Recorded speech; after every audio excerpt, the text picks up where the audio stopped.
Bienvenue à vous sur cette nouvelle vidéo. Aujourd'hui, on va réaliser un curry de saumon aux asperges vertes. Vous allez voir, comme d'habitude, c'est très simple et c'est une recette express à faire en 15 minutes. Donc, je lance un timer et c'est parti. Donc, je commence par mettre à chauffer une poêle avec de l'huile et pendant que ma poêle chauffe, je vais pouvoir donc éplucher mon ail et mon oignon. Et ensuite, je vais commencer par émincer mon oignon. Alors ici, je vous conseille toujours d'émincer le plus finement possible votre oignon pour qu'il ait le temps de cuire pendant ces 15 minutes. Ensuite, une fois que j'ai émincé mon oignon, ma poêle est chaude, donc je mets directement mon oignon dedans et je vais le laisser revenir pendant à peu près 1 à 2 minutes. Et pendant ce petit laps de temps, je vais avoir le temps de hacher mon ail. Donc là, c'est pareil, essayez de le hacher assez finement et vous ne prenez pas trop la tête non plus, même si les morceaux sont assez gros, ils auront largement le temps de cuire en 15 minutes. Donc là, mes oignons, logiquement, sont suffisamment sués, donc c'est le moment d'ajouter mon ail. Là, pareil, là, je vais le laisser revenir pendant 30 secondes environ. Et ensuite, je vais pouvoir ajouter du concentré de tomate. Donc ça va apporter à la fois de la couleur au curry et ça va apporter aussi un petit goût tomaté qui est très sympa. Donc avec le concentré de tomate, je le fais revenir quelques secondes, 10 à 20 secondes. Et ça va être le moment donc d'ajouter le curry. Donc ici, j'ai ajouté une cuillère à café. Donc là, c'est une recette pour 2 personnes. Donc si vous faites pour 4 personnes, il faudra doubler les doses. Et là, je vais faire torréfier légèrement mon curry. Donc je le laisse légèrement cuire dans la poêle. Alors 10 secondes, pas plus, parce qu'il ne faut pas qu'il brûle. Et donc ça va servir en fait à exalter les saveurs du curry. Ensuite, j'ajoute un demi-verre d'eau et je couvre et ça va permettre en fait de cuire les oignons. Et pendant donc que mes oignons cuisent, je vais pouvoir préparer mes asperges.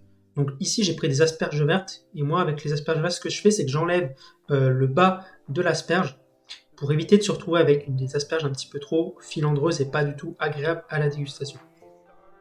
Donc une fois que j'ai enlevé tout la partie basse des asperges, je vais couper en deux mes asperges, je les mets de côté et ensuite je vais préparer mon saumon.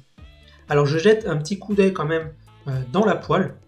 Il faut toujours s'assurer qu'il y ait toujours un peu de liquide, sinon ça risquerait de brûler. Donc là je cuis mes oignons à peu près 4 à 5 minutes. Ensuite je vais enlever la peau de mon saumon. Donc pour enlever la peau, c'est très simple, vous mettez la lame d'un couteau à plat, vous passez sous le saumon et vous verrez la peau s'enlève très facilement. Après, je vais détailler mon saumon en cubes. Donc tout ça, normalement, vous avez largement le temps de le faire pendant que les oignons cuisent. Alors là, j'avais oublié d'assaisonner mes oignons, donc j'ai mis du sel et j'ajoute aussi de la coriandre séchée. Je trouve que ça apporte vraiment beaucoup de parfum à ce curry. C'est pas obligatoire, mais moi j'aime bien en mettre. Et là, j'ajoute un tout petit peu d'eau parce que la poêle avait été un petit peu sèche. Donc pour éviter que ça brûle, j'ajoute toujours un petit peu d'eau. Et ça va me permettre aussi de cuire mes asperges. Donc les asperges, comme vous le voyez, je le mets dans le curry et elles vont cuire en fait à l'étouffer pendant environ 3 minutes. Comme c'est des asperges vertes, elles cuisent assez rapidement. Ensuite, au bout des 3 minutes, j'ajoute mon saumon. Donc le saumon, toujours le mettre au dernier moment parce que ça cuit assez vite. Donc je le mélange et je vais recouvrir à nouveau et je vais laisser cuire environ 2 minutes.